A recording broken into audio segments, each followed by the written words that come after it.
Friends, आज हम बात करेंगे आइल्स लिसनिंग की। आइल्स लिसनिंग में यूं तो स्टूडेंट को ही 100% एफर्ट्स करने पड़ते हैं, लेकिन इसके बावजूद कुछ चीजें ऐसी हैं जिनका ध्यान यदि आप रखते हैं तो आप आइल्स लिसनिंग को इम्प्रूव कर सकते हैं।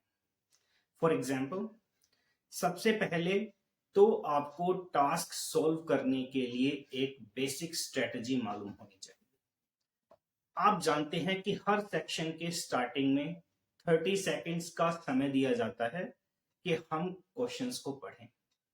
जब एक सेक्शन खत्म हो जाता है तो 30 सेकेंड्स का टाइम हमें मिलता है उसे रिवाइज करने के लिए, उसे चेक करने के लिए, और 30 सेकेंड्स का टाइम हमें मिलता है नेक्स्ट सेक्शन को पढ़ने के लिए। अब आप एक बात ध्यान रखिए कि जो आप सुन चुके हैं आप उसे दोबारा नहीं सुन सकते, आप अपने माइंड में उसे दोबारा नहीं सुन सकते। तो जो कंप्लीट 1 मिनट है, 30 सेकेंड्स जो आपको पिछला टास्क चेक करने के लिए दिए गए और 30 सेकेंड्स जो आपको नेक्स्ट क्वेश्चन पढ़ने के लिए दिए गए, वो टोटल जो 1 मिनट है वो आप नेक्स्ट सेक्शन पर इन्वेस्ट कीजिए। तो ये सबसे पहली स्ट्रेटजी है टाइम मैनेजमेंट की। आपको अपना टाइम अच्छे से मैनेज करना पड़ेगा।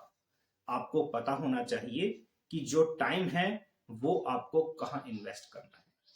सेकंड जो स्ट्रेटजी है, सेकंड जो चीज है जो आपको ध्यान रखनी है, वह है कि आपको जो आंसर है वो अपनी आंसर शीट पर डायरेक्ट ट्रांसफर नहीं करने, क्योंकि उसमें एक तो आपका टाइम बहुत खराब हो जाएगा, दूसरा आप काफी सारे क्वेश्चंस जो है वो स्किप कर सकते हैं, वो मिस कर सकते हैं।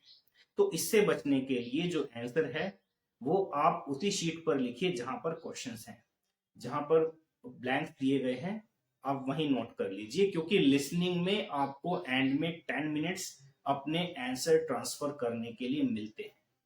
तो आप वह टाइम बिल्कुल भी वेस्ट मत कीजिए। तीसरी चीज जो आपको ध्यान रखनी है वह है कि जो क्वेश्चन यदि आपका एक मिस हो गया, बहुत सारे स्टूडेंट्स करते हैं कि यदि एक क्वेश्चन मिस हो गया तो उसी को बैठकर सोचते रहते हैं और होता क्या है, पूरा का पूरा सेक्शन ही मिस हो जाता है। तो जो क्वेश्चन मिस कर चुके सो कर चुके, दोबारा आप टास्क नहीं सुन सकते। तो बेटर है कि आप जो अपना टाइम है वो नेक्स्ट क्वेश्चन पर स्पेंड कीजिए। आप क्लिप को ध्यान से सुनिए ताकि अब कुछ और मिस ना हो। 1 2 3 4 क्वेश्चन या यदि पूरा सेक्शन भी आपने मिस कर दिया, कोई बात नहीं, अभी 30 क्वेश्चंस और हैं। हम 30 में से 30 स्कोर कर सकते हैं, और यदि आपका स्कोर टोटल 30 होगा तो आप 7 बैंड स्कोर करते हैं। तो इसलिए जो क्वेश्चंस मिस हो चुके हमें उनका बिल्कुल भी ध्यान नहीं देना, हमें नेक्स्ट क्वेश्चंस पर ध्यान देना है। एक और बात आपको ध्यान रखनी है, होता क्या है जब हम आइल्स लिसनिंग करते हैं तो क्योंकि ये एक इजी मॉड्यूल है तो हम सोचते हैं कि सारे के सारे क्वेश्चंस ठीक, अच्छी बात है, सारे क्वेश्चंस ठीक होने भी चाहिए।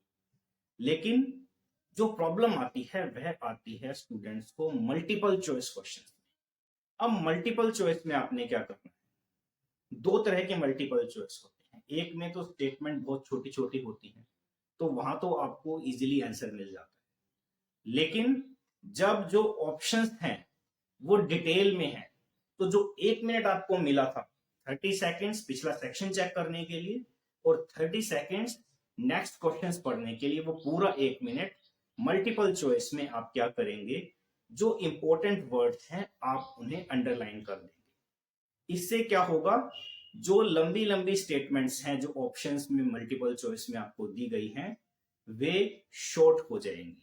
जैसे आप शॉर्ट जो स्टेटमेंट्स होती हैं वो वाले multiple choice easily sort out कर लेते हैं, तो आप इन्हें भी इजीली सॉल्व कर लेंगे। तो ये एक बहुत इंपॉर्टेंट स्ट्रेटजी है मल्टीपल चॉइस में। एक और बात जो आपको ध्यान रखनी है, जब आप आंसर अपने ट्रांसफर करेंगे आंसर शीट पर, तो स्पेलिंग का आपको खास ध्यान रखना है।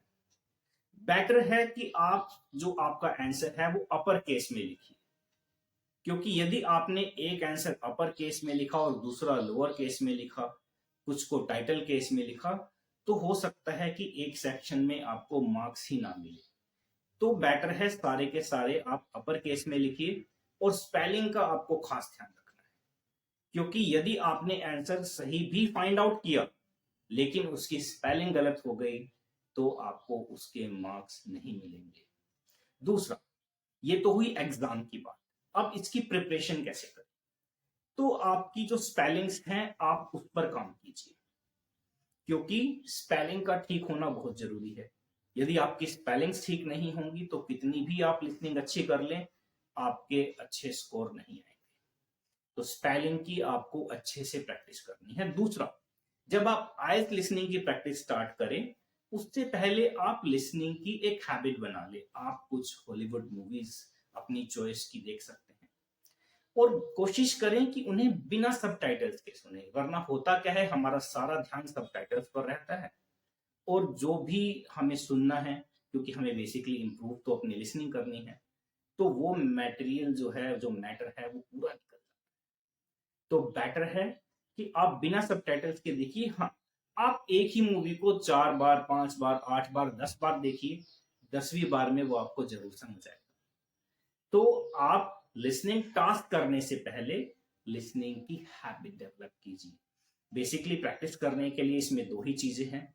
एक तो आपने लिसनिंग की जो हैबिट है वो डेवलप करनी है, दूसरा अपनी स्पेलिंग से इंप्रूव करनी है। उसके अलावा एग्जाम में ही क्यों, जब आप प्रैक्टिस करें तो भी जो स्ट्रेटजीज मैंने बताई इनका इस्तेमाल करके आप अपना स्कोर इंप्रूव कर सकते हैं।